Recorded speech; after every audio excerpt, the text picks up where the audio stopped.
Doctor CR MA പാലക്കാട്ട് പ്രമുഖ ഹൃദ്രോഗ വിദഗ്ധനാണ്. ജില്ലാ ആശുപത്രിയിലാണ് ഡോക്ടർക്ക് ജോലി. പക്ഷെ അവിടെ വരുന്ന രോഗികൾക്കെല്ലാം വേണ്ടുന്ന ചികിത്സ നൽകാൻ കഴിയാത്തത് കൊണ്ട് വീടിന് സമീപം ഒരു ക്ലിനിക്ക് പോലെ പ്രവർത്തനം നടത്തുന്നുണ്ട്. പക്ഷെ അവിടെ ECG ഉണ്ട്, എക്കോ ഉണ്ട്, ഒരുമാതിരിപ്പെട്ട എല്ലാ ടെസ്റ്റുമുണ്ട്. അതിനെന്താണ് കുഴപ്പമെന്ന് ചോദിച്ചാൽ കഴിഞ്ഞ ദിവസം വിജിലൻസ് നടത്തിയ പരിശോധനയിൽ ഇതൊന്നും അനുവദനീയമല്ലെന്ന് കണ്ടെത്തി. പാവപ്പെട്ട രോഗികൾക്ക് സേവനം നൽകുന്നതിനാണ് ഡോക്ടർ ഇങ്ങനെ പ്രവർത്തിക്കുന്നത്. ജില്ലാ ആശുപത്രിയിലാണെങ്കിൽ ആകെ 40 പേരെ മാത്രമേ നോക്കാൻ പറ്റൂ. ഇവിടെയാണെങ്കിൽ എത്ര പേരെ വേണമെങ്കിലും നോക്കാം.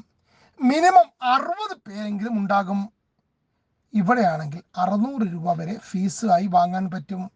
ജില്ലാ ആശുപത്രിയിൽ അത് പറ്റുമോ? സർക്കാരിന്റെ ശമ്പളമല്ലേ ഉള്ളൂ. വിജിലൻസുകാർ അത് മനസ്സിലാക്കണ്ടേ?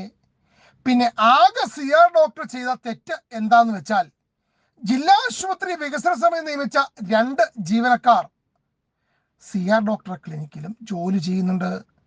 അതിനവർക്ക് പ്രത്യേക ശമ്പളമെല്ലാം നൽകുന്നുണ്ടെന്ന് പോലും. പിന്നെ ജില്ലാ ആശുപത്രിയിലൊക്കെ ECGയും TMTയും ഒക്കെ എടുക്കാൻ എന്ത് കാലതാമസം വരും? അതുകൊണ്ടല്ലേ ഡോക്ടർ ഇങ്ങനെ സേവനം ചെയ്യുന്നത്. അതിനാണ് ഇപ്പോൾ വിജിലൻസുകാർ ചാടി പുറപ്പെട്ടിരിക്കുന്നതും. അല്ലെങ്കിലും ഇന്നത്തെ കാലത്ത് നല്ലതൊന്നും ചെയ്യാൻ വിജിലൻസ് സമ്മതിക്കില്ലല്ലോ.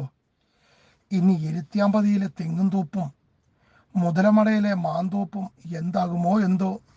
കഷ്ടപ്പെട്ട് വാങ്ങിച്ചതാണേ ഡോക്ടർ.